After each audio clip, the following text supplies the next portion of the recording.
Alrighty, welcome back to another episode of the S&C podcast, everyone. I'm one of your hosts, Steph Carley.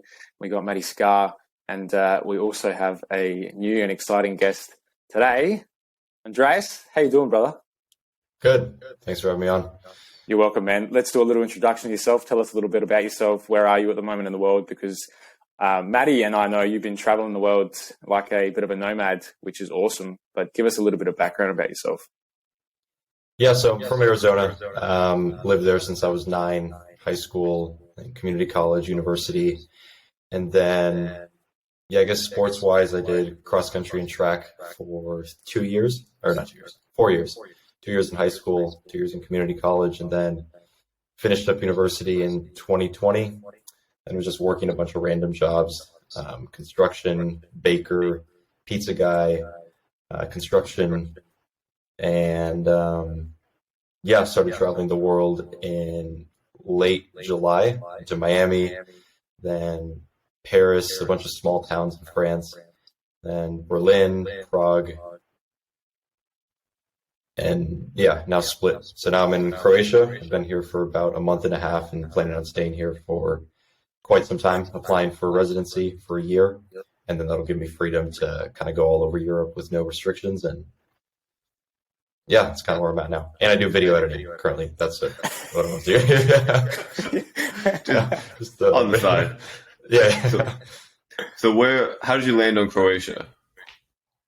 Yeah, so I'm here with Josh Whitlock as well, and we were looking at places that are pretty easy to get residency in. So like digital nomad residency, and Portugal and Croatia are both pretty equally easy to get residency, pretty low requirements. And Croatia seemed beautiful. We're right by the ocean, like a 5-minute walk, and cost of living is pretty low. The language sounds cool, and honestly, not too much thought went into it. Like we didn't really, worst case.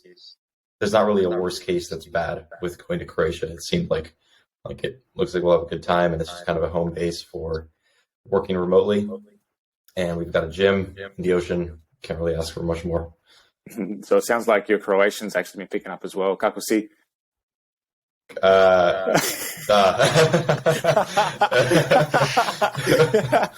Dobro? Maybe is that? Dobro. Tako dobro. Yeah, that's it. That's nice. Yeah. Nice, so it sounds like you picked the right one as well, like in comparison to Portugal and Croatia. You've been experiencing a little bit at the moment. Like I've seen a couple of your videos put up on Instagram where you've been going to watch the World Cup with the Croatians.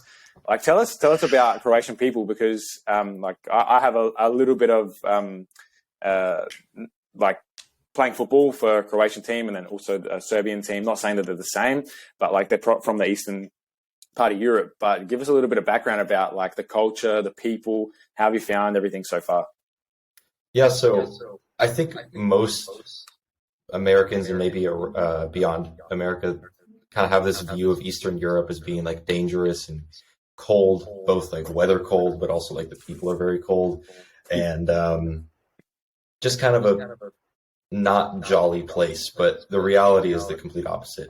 I can see like the language can sound a little aggressive and people can sound angry when they're saying the nicest thing, but people have been nicer than really anywhere else I've been in the world. Like people in Paris are always angry. People in Berlin are always in a rush. Like here, everyone's chill and very, very nice. And totally random story, but I was getting a beard brush because I've always wanted one. And I went into a barber shop, and the guy's like, I was like, "Do you have a beard brush?" And he hands me one. He's like, "Gift for you." And I was like, "Oh, like, are you sure?" It's just one little thing like that. But people are very, very nice. And in terms of culture, I haven't eaten too much traditional Croatian food, but they have these chevapis, which is like a pita bread with like seasoned pork sausages, like the fattiest sausages ever. I mean, they're just dripping in grease, but they're really, really good. And that's kind of what I've experienced so far. And then with the World Cup, is the fans are absolutely crazy. I lost my voice 2 nights ago when they won against Brazil. It was just a roller coaster of emotions, and people are like shooting off flares indoors and throwing glasses and just screaming, and it was a great time. Yeah, I didn't come into this expecting to be the only one that didn't know any Croatian, but I guess here we are. So just how much time do you spend kind of just walking around, exploring through Croatia, or you kind of gym, beach, and working? Yeah, I'd say hour and a half in the gym per day, and then maybe an hour just kind of walking around. We're moving to a better apartment in about a week, so we'll be a lot closer to cafes and grocery stores and random shops and places where we can walk and meet people. And the rest of the time, it really is a lot of working. Josh and I are on our laptops for probably 6 to 8, 9, sometimes 10 hours a day. Just kind of figuring things out from a kind of career perspective, like figuring out what it is we need to do and collaborating on ideas and supporting each other. So that's been great. It's a lot of work, but like I said earlier, we have the ocean, we have the gym, we have cafes, get caffeinated. So it's a good time. Run us through the the way that you're living at the moment, and I know that there'd be a lot of listeners that would really like to know how you've actually managed to make this happen. Because, like at the moment, I've got an Uncom member staying with us, Zach Horsey, who's he's actually moving to Vanuatu, and he's doing the whole online kind of nomad lifestyle. And I'm sure that there's a lot of listeners that would really be curious to know what you've done and what's worked for you, because you're living it and you've lived it for such a long period of time that now I'm sure that you've got such a good background on sort of what worked for you and what didn't work for you, what people should try and do, what people should try and avoid. Give us a little bit about your experience as an online nomad and what's really worked for you. Yeah, so to be honest, it kind of happened on accident. Like I said earlier, I was going through a lot of jobs, like construction, a lot of restaurant work. At one point, I started a glamping business with my friends back home about a year and a half ago. It was successful until it wasn't.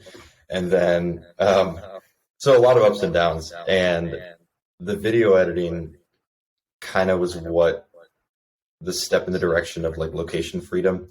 So initially, it wasn't much money, but it was kind of a proof of concept. It's like I can provide a service online that people find value in. And that was enough for me to think like, maybe I can actually, rather than just do this online work from my apartment that I've been living in for years now in Flagstaff, Arizona, I can do the exact same thing from anywhere in the world. It's not time sensitive work. I don't need to like clock in at 9 and leave at 5. I can work on my own time. And, for listeners, I would say reconsider how much you need both monetarily and beyond that to actually live a fulfilling life. Like here, as long as we have a bedroom to sleep in, like we cook most of our own meals, the gym membership is pretty cheap, and then we have kind of our environment to entertain us. We've got like calisthenics parks and the ocean and just like beautiful areas to walk around and sunsets to watch. So you can really do it for a lot less than I think people imagine. And kind of the level of financial freedom you have is just the difference between how much what your expenses are and what your income is. So if your income is any percent more than what your expenses would be with Airbnbs, food, gym, transportation, then you can live, this sort of life if you just find the right avenue online to, deliver your service or do your work. So editing was sort of your venue into this, and you sent me over a video of mine that I actually had you edit this morning, and I have to say you did a really good job of turning a mindless rant of mine into an entertaining video. How did editing come about? Yes, it's a really odd story, I think, actually. So like 3 years ago now, I was working in a bakery, and there was a guy I worked with there was in film school. So he would do some mild editing, and I don't know what sparked the conversation, but he basically said like, oh, you can use my editing software if you want. It was Final Cut Pro, $300. And I wasn't going to pay $300 for something that I didn't even know how to use. So he's like, you can just log into my account and download it. So I did. So now I had this like high-end software with no experience. I started playing around with it. I think I edited a smoothie video, like a smoothie recipe video years ago. And everything about it was horrible. The lighting was horrible. I didn't know how to color correct. And even with color correction, it would have been horrible. And that kind of snowballed into just doing more recipe videos. I don't even remember if I posted them anywhere. They were just kind of sitting on my computer. And then fast forward about a year, I started a kind of environmental, vegan, plant-based club in my university. And we wanted to get a social media presence going. So I committed to doing one post a day for like 4 or 5 months on end. And a lot of them were video posts. So that slowly kind of honed my skills with it.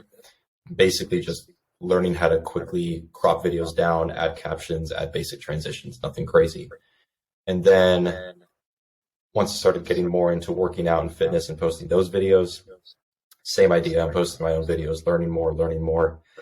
And then where it really took a turn from just the thing I was doing for the sake of doing it to this can actually be a way of living potentially, is I had a call with Keegan Smith, and at the time I really wanted to be an ATG form coach. Like that was my vision of like sort of location freedom, because I can work anywhere, and I knew a lot of form coaches that were kind of working remotely, which I thought was pretty cool. And I was really set on getting that. And then Keegan asked me a hypothetical question. He was like, would you rather have the form coaching job or make the same amount of money doing video editing?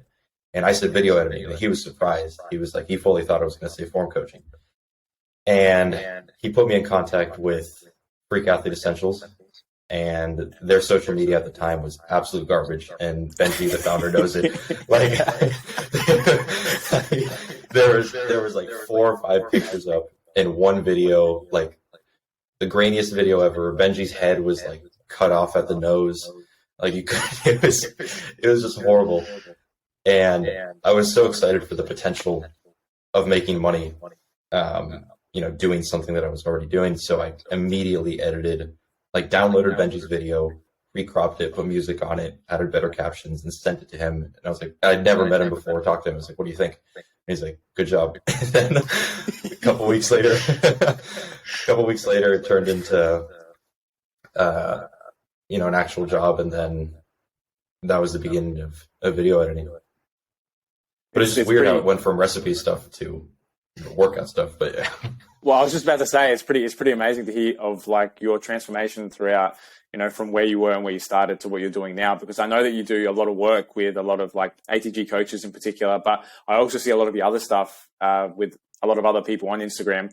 But tell us about your style. Like, I love the way that you do your videos. You've done one for me for Freak Athlete as well, but you've got like a particular style on how you do your videos. Is that just something that you kind of started doing and it's worked and you just continue doing it? Because I know that there's a lot of people that just have, like me, for example, like I use CapCut on my phone, and because I can't get everything across to my laptop because it's just the way that it is. And like you're trying to do it on your phone, and it's so challenging. But for those who don't have access to someone like you, are there any tips or tricks that you found really, really helped? Yeah, I would say keep things simple as your skills improve. So rather than seeing someone, like I look up to Alex Hormozzi's editor, whoever he is, his videos are amazing, whether it's Instagram or YouTube. Like one day I want to be able to do that. But if I were to try to replicate that right now, it would look worse than if I were to just bump up beyond my skill level a little bit.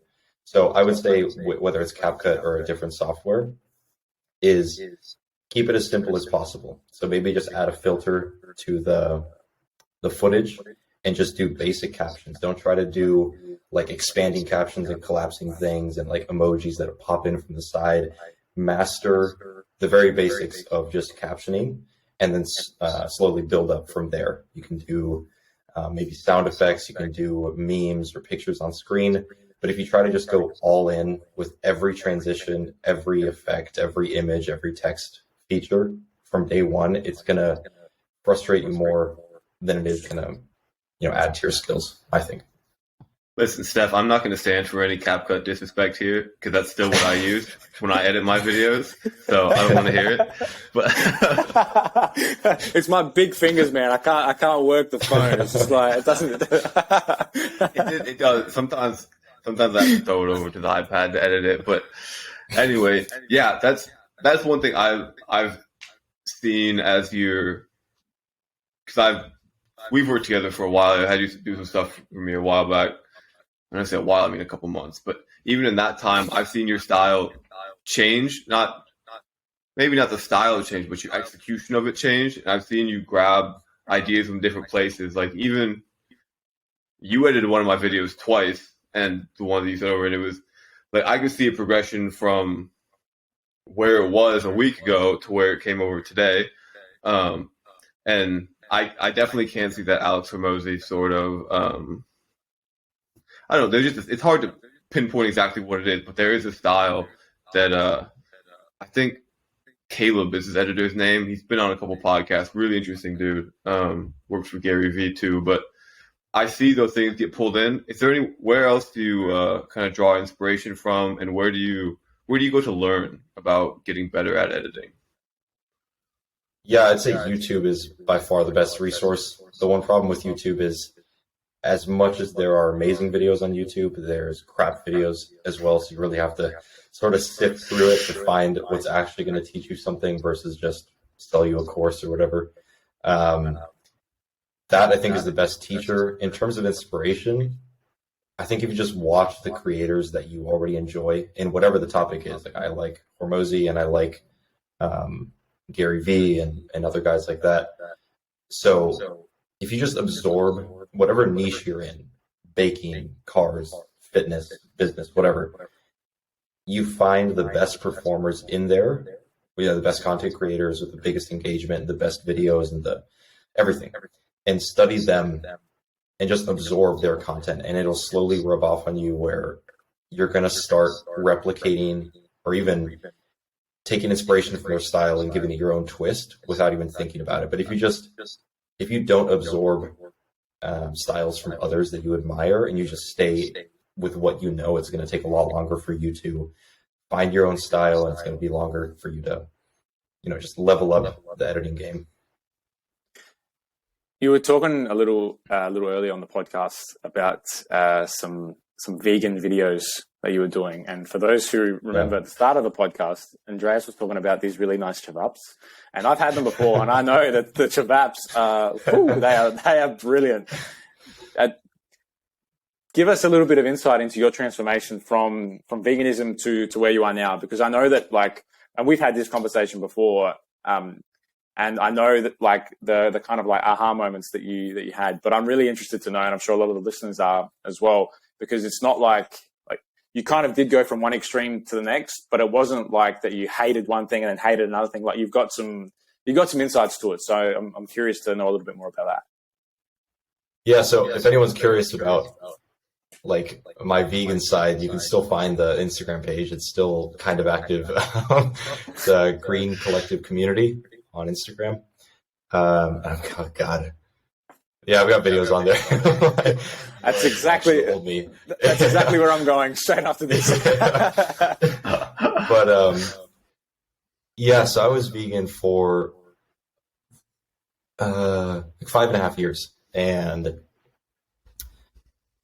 the overarching theme I realized with not only me transitioning back to eating meat, but basically everyone I've known that's been vegetarian or vegan and then gone back, is the values really don't change. So my values going into veganism was my own health, the health of the planet, and the kind of the ethics towards the animals. And I know it's hard to imagine that the ethics side of me didn't change. I'd say it changed a little bit, but it wasn't a complete 180. And I think it was just, like you mentioned, the aha moments were once my health started to take a bit of a decline, I started questioning, is meat a food that should be kind of at the center of a human diet? And current me thinks previous me was a complete dumbass, because it's of course it was part of the center of the human diet. We've been hunting animals for however many thousands of years, and it wouldn't make sense that we were just wrong for thousands of years. Like our species we didn't only survive, but we thrived enough to expand all over the world, and we didn't do it by accident. It wasn't a stroke of luck that we were eating carcinogenic foods and that allowed us to be strong and fast and more intelligent than anything else on the planet. Like what we were doing was right for our species. Like no other animal on the planet eats the wrong food. Like you never look at a koala eating the eucalyptus leaves and you're like, I don't know if that's the right one for you. Like, I think you should try some corn or, some soy protein. Like, you look a little weak there, buddy. That doesn't happen. So that was one kind of realization. Other one with the environmental stuff is like, you look at how, I'll just say plant food, vegan food, plant food, whatever it is grown, and you need to grow it in mass quantities. You need to basically destroy the earth for a period of time. Like you draw all the nutrients from the earth, and earth goes from like full of life and like dark, rich dirt to basically sand in the matter of 5, 10, 20 years. And because you're just pulling all the nutrients out of it, all the life that's in the soil is gone.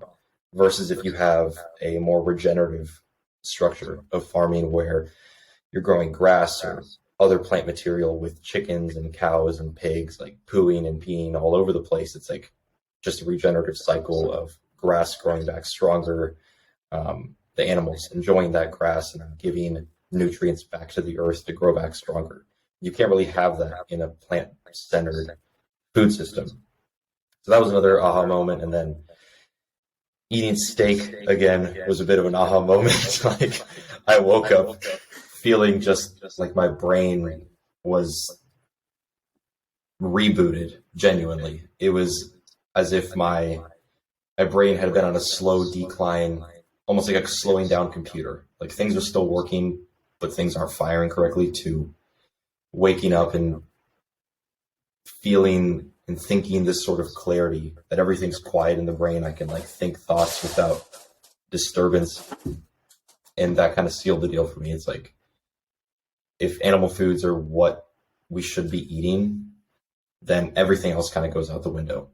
Like the vegan movement wouldn't be very successful if they said, oh yeah, vegan diet isn't optimal for humans, but you should still do it anyway. Like most people would not buy into it. But then of course, when they convince you that it is optimal for humans, then the rest of the arguments just kind of fall into place. So yeah, I'm sure there's more in there. I can't think of everything, but there is, when it all happened, the transition, I was like losing my mind. I was on a 14-hour road trip by myself, and when it happened, so yeah, it was a bit of a trip. Did you stop off at a gas station and just grab a piece of beef jerky and go like, oh, that's what it tastes like?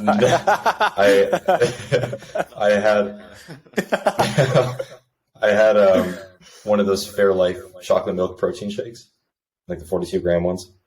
And then I had 2 double cheeseburgers and then 6 quarter-pounder patties from Dairy Queen with some mustard. And then I went to bed.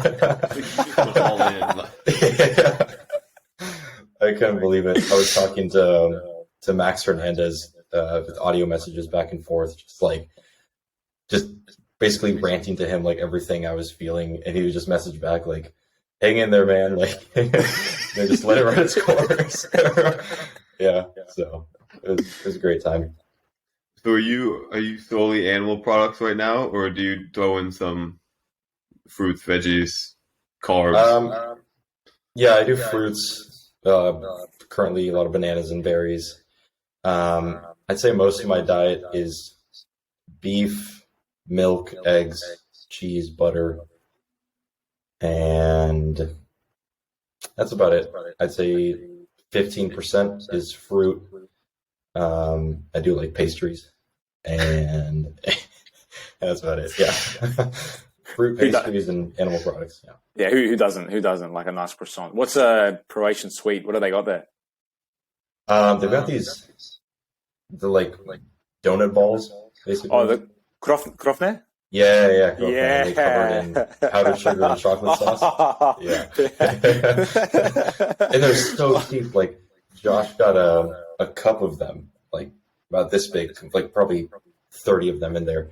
I think it was a €1.80, which is basically $1.80. Wow. So, good stuff. I mean, that in LA would probably be $12, give or take. Probably. Yeah. Yeah, wow. The Swedes playing when I used to play for a Serbian team, they'd walk around and it'd be a nice night, and you'd have like the ladies that were cooking in the kitchen, and they'd have like a tray of these giant donuts, and these things were huge, and they'd just be walking around like krofne, krofne, krofne. Like everyone in the crowd was like, "Yeah, give me one, give me one, give me one." They were the best. They were the best. Yeah. The one thing about that I've noticed with playing for those types of clubs, they hang on to their culture. Like a lot of the players, when I played for the first time, like my first time there, they all still spoke Serbian, or they would speak Croatian when I went and played in Melbourne for Melbourne Knights. The culture is like, it's such a part of their life. Like they live and breathe that culture, and it kind of goes with them. It's just a comment. It's not really a question. And I love the fact that they hang on to that culture. Actually, this is a question. Do you feel that you're not just about learning Croatian, but do you feel you're kind of getting their culture within you now? Like you're becoming a part of that culture, and you're kind of transitioning it into your life? Not yet, but I think it will happen, because I will be here likely through the end of next year. At least most of the time I'll be here. I might go to Spain for a month or two early next year. But I think it will kind of grow on me. And I've had a few people think I was Croatian just by the way I look, which is kind of cool, I guess. But, and hopefully if my Croatian gets good enough, Josh and I's goal is kind of to, when all the American and British tourists show up in May, we'll just, like, if they ask us if we speak English, we'll just throw on a Croatian English accent and roll with it. And but I think it will rub off on me, because I've only lived in Arizona, and then when I was really, really young, Washington, D.C., and those aren't very like hardcore state culture proud places. Like, I don't know how else to describe it. Like, there wasn't a large sense of being proud of being from that state or that region or whatever. And here, it seems like everyone is proud to be Croatian. Like, everyone's wearing the Croatian shirts. They've got these, like, a bunch of the cars have Croatian, was it Hajduk, the team here? I don't know if you guys know. The main soccer team here, they have, like, decals and stickers all over the cars, and, like, their phone cases, and the most random, like, the older people, the little kids, like, the people my age, our age, they're all a big fan of Croatia, just in general. So it's really cool to see. Have you gotten in any pickup, any soccer, football for Stefan while you've been up there? Have I played any? Yeah, have you got any pickup in? I mean, it's World Cup time. Player, but yeah. But we're actually kind of friends with one of the soccer players on the women's team here, split local team. And I think she said, because they're in the off season right now, there might be some pickup games in the near future. I'm going to get destroyed. I mean, I haven't played since I was 9, and I mean, I can move and I know what a ball is, but other than that, like, I'm not going to do too well, but I'll definitely play. Or you just have to wait and see. I think especially since Croatia are where they are in the World Cup right now, you might be just a little bit ahead of yourself, but time will tell. Yeah. What's next for you, man? Like, obviously, coming into the end of the year, you've said that you've got plans to kind of move around Europe and that, but in the next month, 2 months, 3 months, is there anything specific that you're kind of setting your sights on that you really want to achieve? Yeah, so one note with the digital nomad thing is I still haven't gotten approved because I haven't applied yet. So I'm banking on that going through, because if it doesn't go through, I'm going to run into a problem in January. But in mid-January, I'm actually going to Detroit for 4 days. Freak Athlete's having a a film day there and kind of a get together for some of the guys. And then after that, I'll go to Arizona for 5 days. So I'll see some family and then some friends up north. And yeah, looking forward to that. In terms of goals, really trying to grow the editing business I have. So it's still pretty small. It's enough for me to live comfortably. I'm not stressed about money, but I'm not, I would say, thriving financially, which is fine. I'm not stressing over it, but would really like to expand the business with longer form videos, bringing on more clients. I'm actually working with Emerson from ATG. He's done a couple videos for the ATG Buddies Gym, and we're working on a course to kind of get people started on YouTube. So I'm really looking forward to that. Basically take people from just an expert in their field, whether it is coaching, like physical training coaching or other topics, take them from an expert that has no YouTube presence to being confident in sharing what they know with the world in a long form format.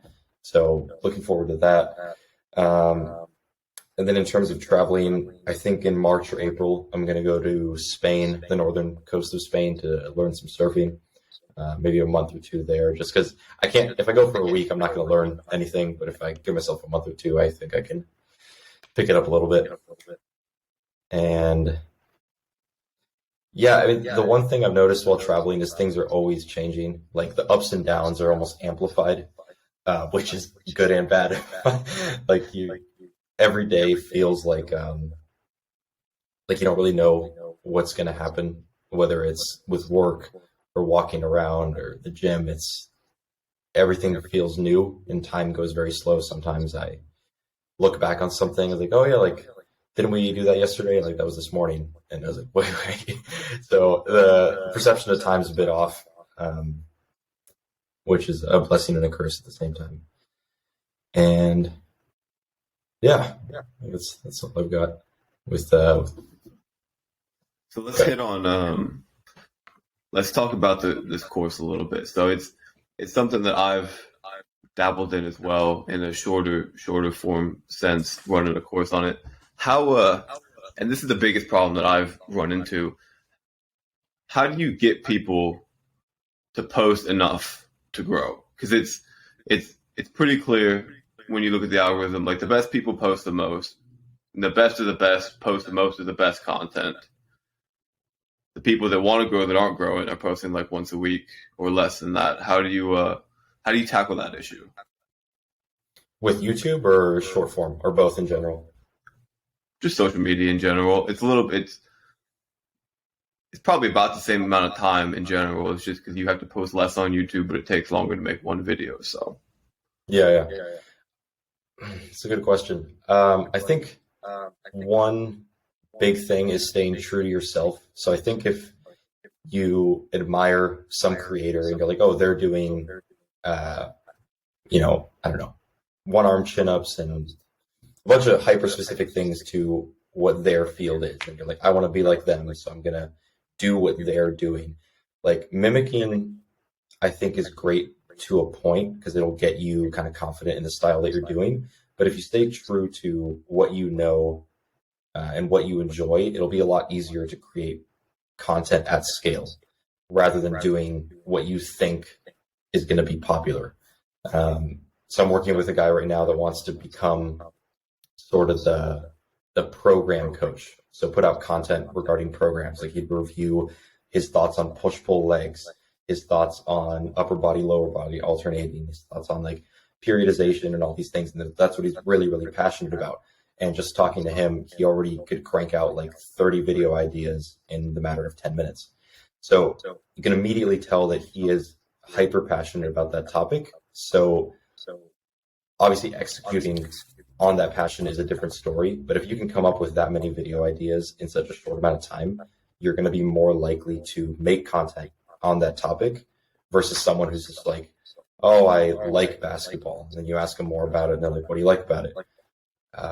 Like they don't really have much more passion beyond that. So finding what you're passionate about, I think, is going to be a great first step in creating content at scale. Have you found that since you've been traveling, like in terms of social media, I see you putting stories up a lot. You've posted a little bit, but your social media use in general, like, has it stayed the same? Does it change? Do you feel like you kind of get absorbed into where you are rather than into your phone? Yeah, I think it definitely has helped, especially the more well, one thing is I don't have phone service. So basically the second I leave the Airbnb, my phone is a brick. Like, there's nothing, I can't. So that helps. That helped for sure. $1,000 brick. Yeah. Okay, use it for pictures. It's actually, that's not a bad way to go. Like, you could mimic it by just flipping on airplane mode whenever you don't want to be distracted, because do not disturb only does so much. But yeah, I definitely feel that with the cafe culture. I think in Europe in general is very high. Like, people in the US, when they go to cafes, it's either an in and out, just get a coffee to go, or they're going to be there for many hours working. But here it's very much a relaxation and socializing event. So today I was just was at a cafe for like 2 hours with just one coffee. I was on the phone with my dad for like hour and a half of it, and then I just kind of sat there and like people watched, which is also a common thing here. So I think the environment here in general kind of encourages slowing down and not getting caught up in the little details of life, but more specifically like the little details of work and the little stresses of work. You don't really see too many people on laptops in cafes and things like that. So that's helped a lot. I think the environment moving at the speed of grace, not frustration. That's one of the things that I've really heard. When you actually live it, like you said, you're living life with like the small stuff, not worrying about like going so fast paced.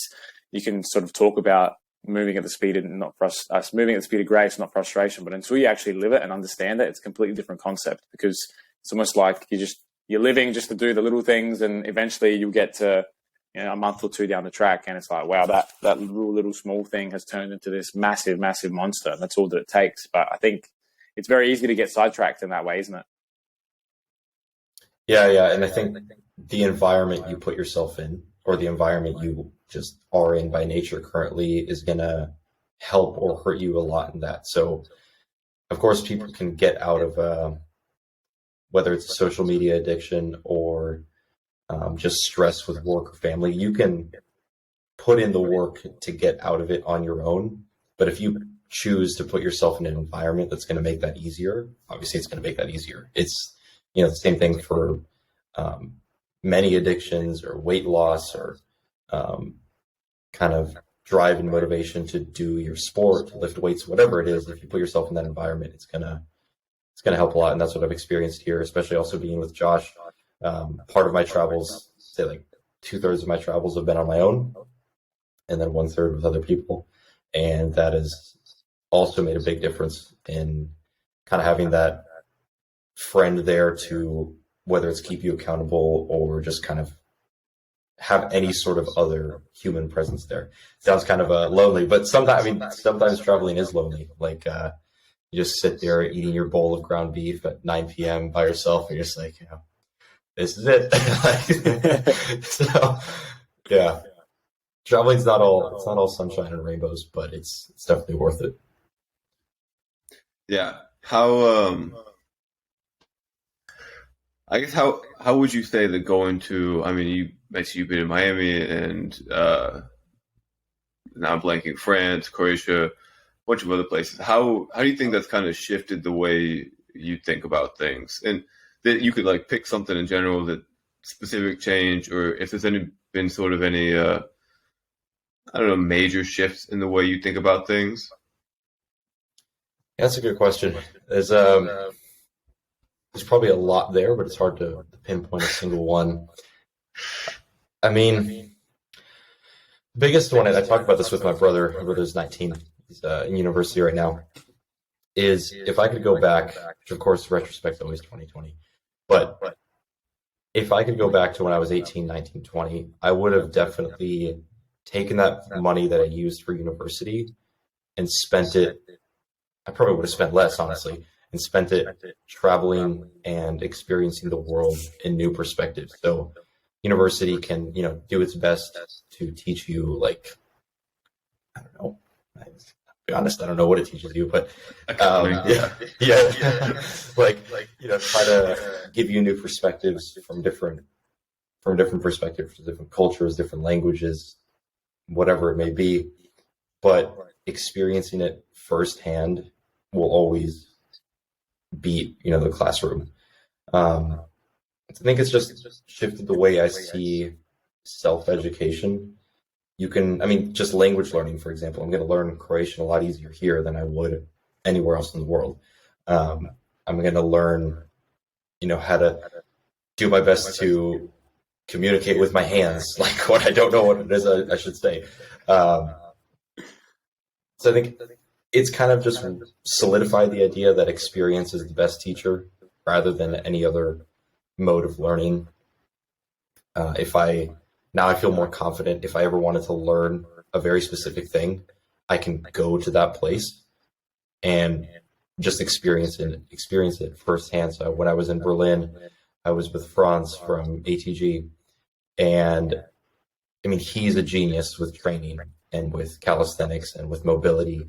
And the guys he works with are equally as talented in similar but slightly different fields. So if I ever wanted to dive into that sort of learning for a year or 6 months or whatever, I would just go to Berlin. Like, there's no other question about it. Like, I wouldn't try to just have like a weekly Zoom call with Franz or like buy some course that's going to teach me the anatomy of the shoulder. Like, I would just go there and pay him a few $100s to live on his couch and call it that. Like, I'm going to learn way, way more that way. So I don't know if that answers the question fully, but learning through experience, it's solidified that idea. Yeah, it's interesting to hear. So, because me and Steph will talk about this sometimes, and it's always like, yeah, I wish I would have trained differently, or it's always like football focused. Like it's I guess me and Steph don't think about anything else really.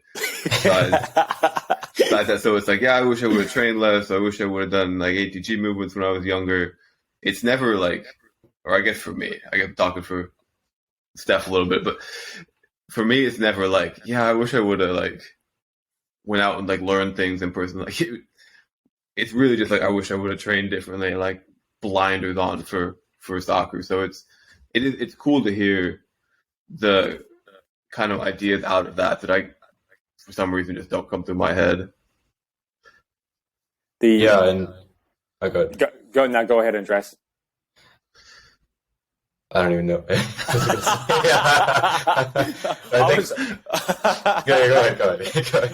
I was going to agree. I was going to agree with what Matty was saying, because in hindsight's perfect, because it's perfect, but it's imperfect as well, because you've got the opportunity now to look back at what you kind of wish you would have done. And if you have the opportunity to do it like you're doing, you're going around the world and doing the things that you probably wish you did when you were 17, 18, 19, 20, and to do those things, to actually live those things and do them, you can start to reap the rewards. That's all I was going to say. Yeah. And I think the example that by learning from experience that I'm going to go through soon is with the surfing in Spain. So back in Arizona, closest place I could have gone would have been San Diego, LA area. And it's expensive there. There's no culture difference. So I'm not going to really grow in that manner. It's just nothing new, versus here, the north of Spain, depending on where I go, is pretty cheap. The culture is going to be very different. The Spanish is going to be very different. And I'm going to learn surfing, I think, a lot more immersively, rather than just being in California, which is basically the same as Arizona. So I think it's just another example of learning through experience that's going to happen there. Pablo Español? What? Español? I just asked you to speak Spanish, but no, that's okay. Yeah. Oh, you do? Oh, of course you do. Yeah. Well, it's just the Spanish there is I don't like it. The accent is horrific, but I'll learn to appreciate it, I guess. I remember going to we went to play soccer in Barcelona when I was younger, and I tried to use my limited now I'm not the only one. Now I know Spanish too, so we can all agree on that one. But I tried to use my limited amount of Spanish in Barcelona, and they all speak Basque. So I was gonna say they look at me like I was speaking French, but it would have been exactly the same, speaking Spanish or French to the Basque people. But I got nothing across. It was horrible. But so I was gonna say, let's take a step back. And how did you come across ATG? Because that was the first time we'd met in person. Or I guess the only time we met in person was at the ATG Expo in April, whatever. Yeah, April. How did you come about ATG and Ben and everybody? Yeah, I think I found what's his name? Knee Freedom. I forget his name. He's yeah. So I found Knee Freedom and then Basketball Biology. I know everyone's Instagram handle, which is funny. I don't know his name. But yeah, I found those two guys on Instagram in like late 2020, and then obviously they're both highly connected with Ben. So I like basically immediately found Ben after that, and I saw his classic like KOT squat reverse Nordic video, and I was like, oh, that's pretty cool. And I tried it, and I could do the KOT squat, but then as soon as I tried the reverse Nordic, my knees were done. And yeah, I just thought it was cool, and I kind of perfectly fell in line where that was where I really committed to not really run anymore. I wanted to run at the university level, and the team I was trying to make was like the elite of the elite. Like if you didn't run a sub 406 mile, like you not even looked at basically. And I wasn't anywhere near that. So that was around when I was giving up on that, and I was getting into lifting in the gym. I had no idea what I was doing. I was just randomly lifting things, not balancing anything at all. Didn't even know what weak links were. So I wasn't working on those. And I never bought the ATG online coaching. I think it was whatever it was, $50, $20 a week, a month back then. I'm still kind of a cheap person, but I was even more cheap back then, so I wasn't going to pay for that.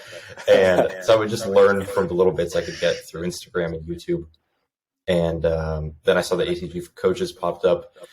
This was another period of my life where I had no idea what I was doing honestly, most of my life, I have no idea what I'm doing. But I was working a bunch of restaurant jobs, and I was like, this is definitely not what I want to be doing. And the coaching was only $100 a month. I convinced my parents to help me out and pay for half. And I started doing that, learning more about the ATG system, and then implementing for myself. The only people I really coached were my roommates. Like two of them were pretty into it, and we started doing squats in the living room and hip flexor raises with like a 5-pound dumbbell, which is surprisingly hard at the time. And and that just kind of snowballed into like taking it more seriously, training more seriously, lifting more seriously. And then I went to the Knees Over Toes event in Texas. It was March of this year. Yes, it wasn't that long ago. March 2020. It wasn't an official ATG event. It was like official-ish, but it wasn't endorsed ATG. And I met a bunch of amazing coaches there. I think it was like 20 of us. Had an amazing time. Just kind of opened my eyes up to traveling a bit more and meeting new people, new coaches a bit more. And then they convinced me there to go to the expo. I thought the expo was full. Like I didn't know I could still get in. And then I messaged Ben through Telegram, like, is there any way I can get in? And he just said like, sure thing, man. And just sent like a check emoji. And I was like, oh my God. Then I was initially planning on driving to Florida, which would have been crazy. Then I got a flight there and ended up spending actually almost a month in Florida with Max, Franz, and Iris, just in a small little Airbnb. And yeah, it was a great time. Like lots of training, lots of laughs, lots of building. And that's also when I started the video editing. So it was like midway through that month in Florida was when I started editing for Freak Athlete. And there's been a lot of kind of personal and business growth since that Texas event. Like that really, I think, kickstarted a chain of events that led to a lot of change. And it's still crazy to think about that was this year, because the Texas event feels like 2 to 3 years ago. The Expo feels like well over a year ago, and it's all done this year, which is crazy. Did you guys stay in that same Airbnb that me and Josh shared a room in for a couple of days for that whole month? We were in that one for like another 2 weeks after, and then we went. I think it was within walking. No, it was the neighboring one because it was like a duplex. Yeah. So we just had the one next door. Yeah, that was the first time I met Josh, your current travel mate. I got in late. He was already asleep, and then I rolled up in the expo on a couple hours of sleep. He's like, "Hey, I slept below you last night." I was like, "Hold on. What are we talking about here?" I had the bottom bunk. That was the first time I met. It really does feel like the expo was like a year ago or many like years ago, but it's weird how time flies like that. It was awesome. It was really cool though. Yeah, I think it's about time that they bring one to Australia, because now I feel like the only guy who doesn't know Croatian like you did earlier, Matt. I'm missing out. So payback. Ben Patrick or Ben Clarefield, whoever listens to this, if you do, can you please just bring one to Australia, because I'll be there. Yeah, that'd be pretty sweet. There's a couple coaches in Australia. There's you and there's Evan and there's a couple. There's a few.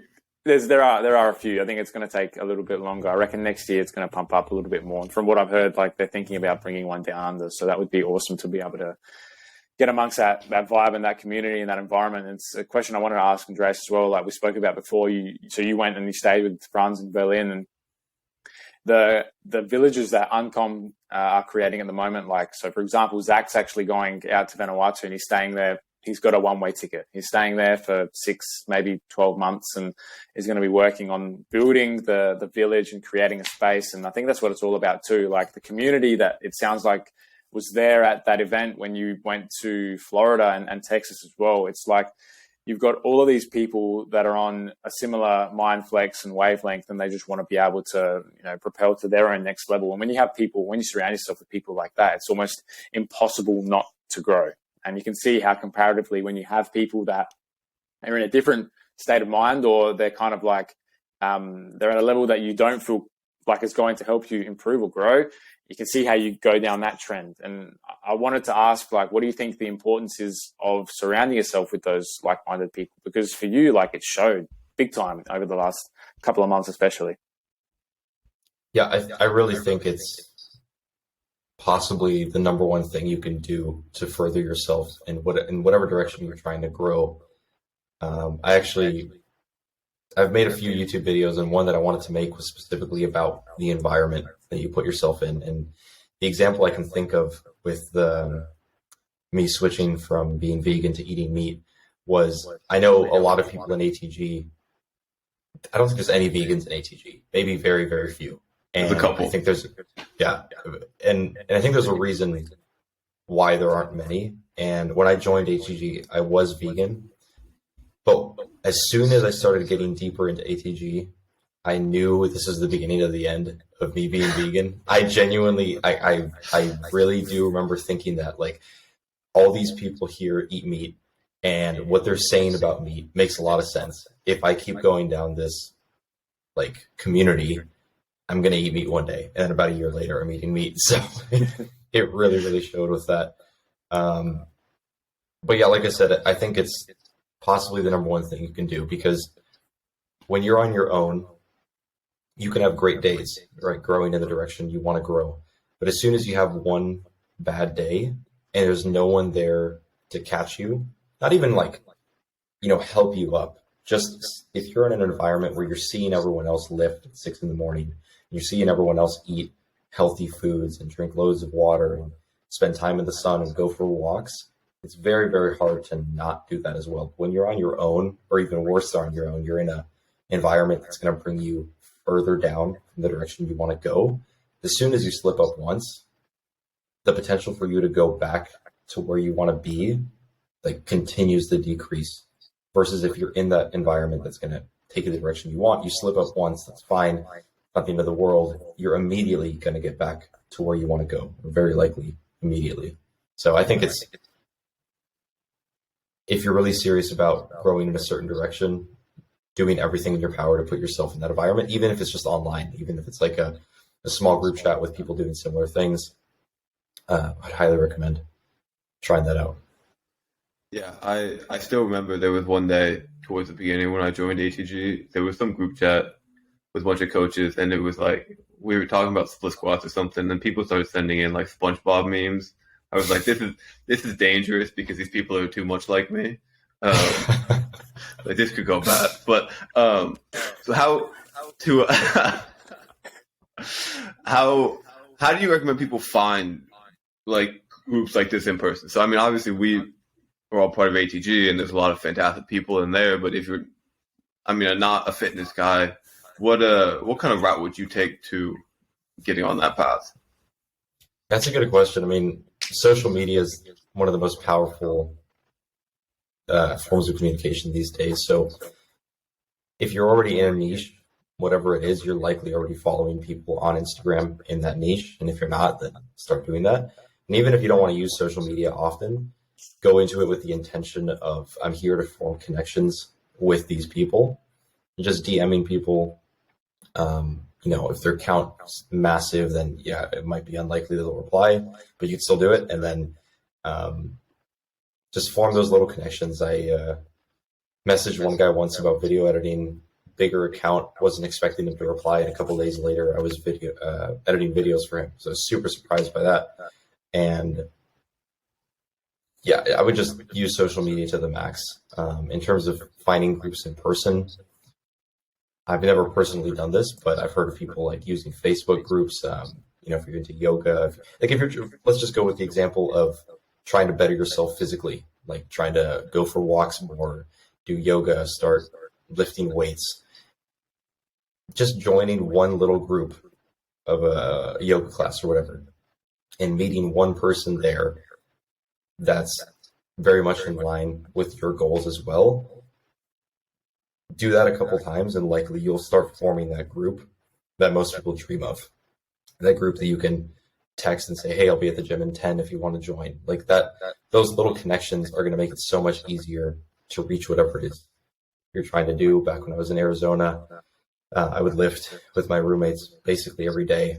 And every time I didn't want to go, they would, encourage me to go. Every time they didn't want to go, I would encourage them to go. So it just snowballs from there. And just maximize all the connections you can make, whether they're in person or digitally. Yeah, we've been going for about an hour. Andrés, you're well past your bedtime, isn't it? What is it? 10 o'clock, 10:30? There. I just drank some coffee. I'm going to be working a bit longer. we'll let you get to work. Where can all our listeners find you, man? Yeah, on Instagram, I'm Andrés Trains. That's ANDRES Trains. That's basically the main place where I'm at. I might have a website. I don't remember anymore, to be honest.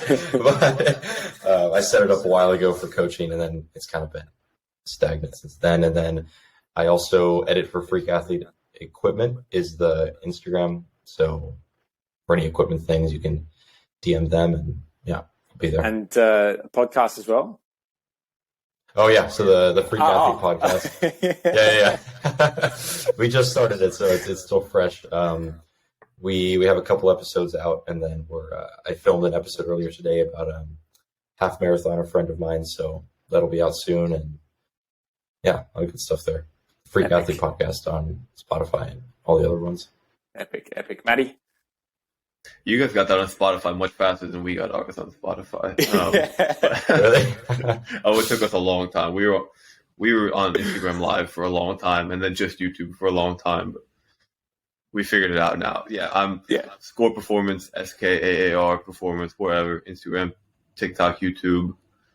There'll be another Andrés edited YouTube video up in the next couple of days, so stay tuned for that. Yeah. Awesome.